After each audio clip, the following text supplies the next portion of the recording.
Hello అండి. నమస్తే. Welcome back to our channel simply Saritha. ఈరోజైతే మీకు ఎంతో ఈజీగా చేసుకునే చట్నీ అవసరం లేకుండా దోసనైతే చూపించబోతున్నాను. చాలా టేస్టీగా ఉంటుందండి. మార్నింగ్ పిల్లలు స్కూల్‌కి వెళ్ళేటప్పుడు హడావుడిగా బ్రేక్‌ఫాస్ట్ చేస్తూ ఉంటాం కదా! అలాంటప్పుడైతే ఈ దోస రెసిపీస్ అయితే చాలా బాగా హెల్ప్ అవుతాయి. చాలా ఈజీగా చేసుకోవచ్చు. పిల్లలు కూడా చాలా ఇష్టంగా తింటారండి. సో, ఇంక లేట్ చేయకుండా వీడియోలోకైతే వెళ్ళిపోదాం. ముందుగా దీనికోసం ఎలా ప్రిపేర్ చేసుకోవాలో చూపిస్తున్నాను. ఒక కప్పు మినపప్పు తీసుకోవాలి. అండ్ 3 కప్పులు నేను రైస్ తీసుకుంటున్నాను. ఇక్కడైతే ఇడ్లీ రైస్ తీసుకుంటున్నాను. ఇంట్లో ఉన్నాయి కాబట్టి. లేదంటే నార్మల్ రైస్ అయినా తీసుకోవచ్చు. ఇడ్లీ రైస్‌తో దోస అయితే చాలా బాగొస్తది. ఒకసారి ట్రై చేయండి. అండ్ ఒక కప్పు మినపప్పుకి 3 కప్పులు రైస్ తీసుకున్న తర్వాత ఒక చిన్న కప్పుతోటి పప్పనమాట. ఒక చిన్న కప్పుతోటి శనగపప్పు అండ్ ఒక టేబుల్ స్పూన్ మెంతులు. శనగపప్పు, మెంతుల వల్ల దోసలకి మంచి కలర్ వస్తుంది. క్రిస్పీగా వస్తాయి. వీటన్నిటిని నీట్‌గా వాష్ చేసుకొని మార్నింగే సోక్ చేసుకోవాలి. మినిమమ్ 8 అవర్స్ సోక్ చేసుకోవాలి. సోక్ చేసుకున్న తర్వాత చూపిస్తున్నాను. బాగా నానిపోయాయి. బియ్యము, పప్పు, మెంతులు ఇవన్నీ కూడా నానిపోయాయి. ఇవి మళ్ళీ ఒకసారి వాటర్ అంతా వంచేసి, మళ్ళీ ఫ్రెష్ వాటర్ పోసుకొని మిక్సీ పట్టుకోవాలి. మిక్సీ అయితే చాలా మెత్తగా పట్టుకోవాలండి. ఎంత స్మూత్‌గా పట్టుకుంటే మనకి దోసలనేవి చాలా స్మూత్‌గా, చాలా క్రిస్పీగా వస్తాయి. సో, పిండి మిక్సీ పట్టుకున్న తర్వాత మనకి సాల్ట్ ఎంత పడుతుందో అంత వేసుకొని బాగా మిక్స్ చేసుకోండి.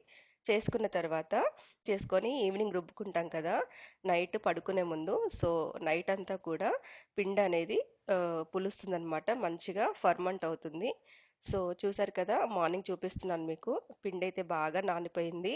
చాలా సాఫ్ట్‌గా వస్తాయి దోసలైతే. ఇలా మినిమమ్ 8 అవర్స్ అయినా కూడా పిండి అనేది పులవాలి మంచిగా. దాన్ని ఒక బౌల్‌లోకి తీసుకొని మనకి కొన్ని వాటర్ యాడ్ చేసుకోవాలి. మనకి దోస ఎలా వేసుకుంటామో దోస బ్యాటర్‌కి సరిపోను వాటర్ యాడ్ చేసి కన్సిస్టెన్సీ అనేది నేను చూపిస్తున్న విధంగా తీసుకోండి. ఇప్పుడైతే దోసలు వేసుకోవడానికి ఒక కారం చూపిస్తున్నాను. కొద్దిగా కారం, ఉప్పు, ధనియాల పొడి, మిరియాల పొడి వేసుకొని బాగా మిక్స్ చేసుకొని పక్కన పెట్టేసుకోండి. నెక్స్ట్ అయితే ఇంకొక కారం చూపిస్తున్నాను. ఉల్లి కారం అంటారు కదా! ఒక ఉల్లిగడ్డ పెద్దగా కట్ చేసుకొని కొంచెం కారం, ఉప్పు, ధనియాల పొడి వేసుకొని మిక్సీ పట్టుకోండి. ఇలా నేను చూపిస్తున్న విధంగా మనకి దోసలు వేసుకోవడానికి ఈ 2 కారాలైతే యూజ్ అవుతాయన్నమాట.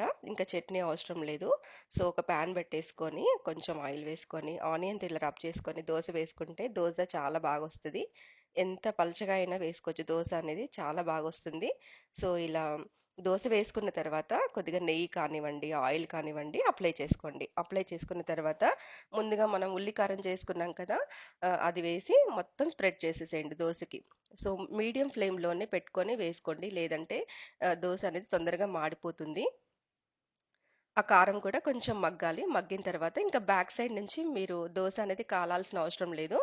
సో, ఒక సైడ్ నుంచి కాలిన తర్వాత తీసుకుంటే దోస అనేది చాలా టేస్టీగా ఉంటుంది. ఇంకొక దోస ఏంటంటే సేమ్ మనం దోస ఎలా వేసుకుంటామో అలా వేసేసుకొని నెయ్యి కానివ్వండి, ఆయిల్ కానివ్వండి అప్లై చేసుకోండి. అప్లై చేసుకొని కొంచెం గరిటెతో స్ప్రెడ్ చేసేసుకోండి. సన్నగా కట్ చేసుకున్న ఆనియన్స్‌ని ఇలా దోస మొత్తం స్ప్రెడ్ చేసేసేయండి. చేసిన తర్వాత మనం ఒక కారం ప్రిపేర్ చేసుకున్నాం కదా! కారం అది జస్ట్ స్ప్రింకిల్ చేసేసుకోండి.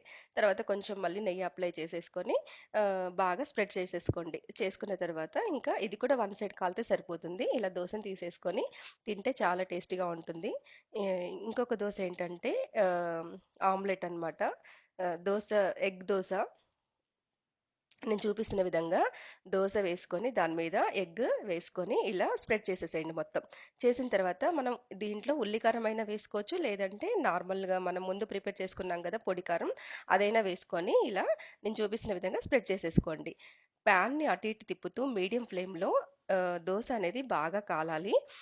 ఎగ్ దోసకి మాత్రం రెండో వైపు కూడా మనకి కాలాలన్నమాట. రెండో వైపు కూడా తిప్పుకొని మీడియం ఫ్లేమ్‌లో బాగా కాలనివ్వండి. అప్పుడే మనకి ఎగ్ కూడా ఉడికిపోతుందనమాట. ఇంకా క్రిస్పీ దోస అయితే రెడీ అయిపోయిందండి. ఇంకా ఇలానే కాదు నార్మల్ ప్లెయిన్ దోస కూడా చాలా బాగొస్తదనమాట. నేను చూపిస్తున్న కొలతలతో చేస్తే.